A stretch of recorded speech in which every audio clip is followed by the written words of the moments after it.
আপনি যখন ওষুধ খান অনেকগুলো নিয়মকানুন মেনে চলেন এই ওষুধ যতদিন খেতে থাকেন, কিন্তু আপনি যখন খাবার খান আপনি কি কোনো নিয়মকানুন মেনে চলার কথা ভাবেন?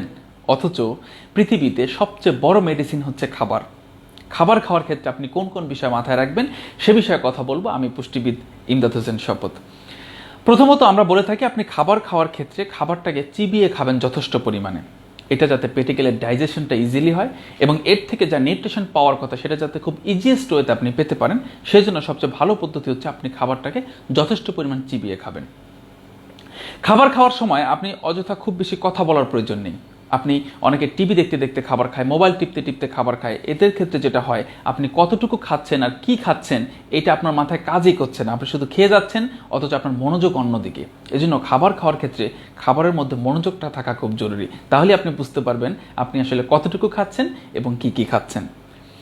আরেকটা বিষয় হচ্ছে ক্ষুধা লাগার জন্য অপেক্ষা করে অনেকে, যে আমার ক্ষুধা লাগবে তারপরে আমি খাবার খাবো। বিষয়টা হচ্ছে খাবার খাওয়ার জন্য একটা টাইম সেট আপ জরুরি। আমরা যখন ডায়েটিশিয়ানটা কাউকে চার্ট করে দিই, আমরা টাইমটা লিখে দিই আপনি এই টাইমে এটা খাবেন। ক্ষুধার জন্য অপেক্ষা না করে আপনি টাইম ধরে খাবার খান, কারণ ক্ষুধার জন্য অপেক্ষা করলে আপনি কখনোই আপনার খাবারের পরিমাণটাকে নিয়ন্ত্রণ করতে পারবেন না, তখন ক্ষুধা নিয়ন্ত্রণ করবে যে আপনি আসলে কতটুকু খাবেন। এই জন্য খাবারটাকে আপনার নিয়ন্ত্রণের জন্য ঘড়ি দেখে খাবার খাবেন।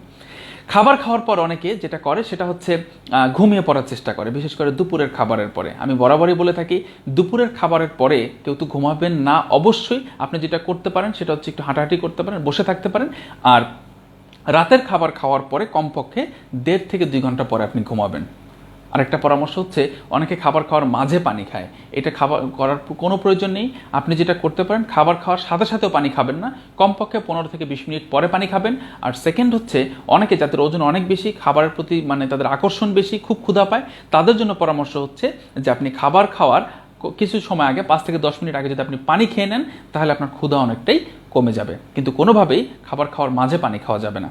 খাবার খাওয়ার ক্ষেত্রে কিন্তু কোন পজিশনে বসে আপনি খাবারটা খাচ্ছেন এটাও খুব জরুরি। আপনি খাবার খাওয়ার ক্ষেত্রে এমনভাবে বসা যাবে না যাতে আপনার খাবারটা পাকস্থলীতে যাওয়ার পর পেটে প্রচণ্ড পরিমাণে চাপ পড়ে, এরকমভাবে বসা যাবে না।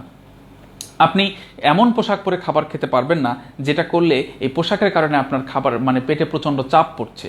এমনভাবে বসতে হবে, খুব ঢিলেঢালা পোশাক পরে খাবার খেতে হয় এবং বসার ক্ষেত্রে খেয়াল রাখতে হয় যাতে খাবারটা পেটে যাওয়ার পরে আপনার ওখানে কোনো ধরনের চাপ অনুভূত না হয়।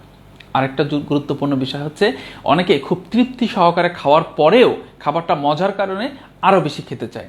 যেমন দেখবেন অনেকে বিয়ে বাড়িতে খাওয়ার পরে কিছুক্ষণ পরে দেখবেন খুব বেশি পরিমাণে হাঁসফাঁস লাগে, অনেক খারাপ লাগতে শুরু করে। কেন জানেন?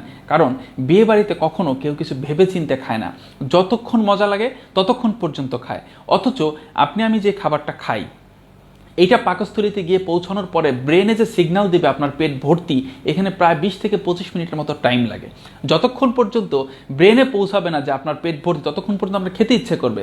আপনি যদি সেইটাকে ধরে খেতেই থাকেন, যখন আপনার ব্রেন বুঝলো যে আপনার পাকস্থলীতে প্রয়োজনের চেয়ে বেশি খাবার চলে গেছে, তার মধ্যে তখনই আপনার এই খারাপ লাগাটা শুরু হবে। কিন্তু এই সিগন্যাল পৌঁছাতে 25 মিনিট সময় লেগে যায়। দ্যাটস আমরা বলে থাকি যে আপনি কতটুকু খাবেন আগে থেকে সেট করে নেবেন, এবং এই খাবারের ক্ষেত্রে আপনাকে তৃপ্তি যখনই মনে হবে যে আমার আসলে অলরেডি আমার খাবারের চাহিদাটা শেষ হয়ে যাচ্ছে, আপনার কাছে মনে হচ্ছে, তখনই আপনি এটাকে ছেড়ে দিবেন খাওয়া।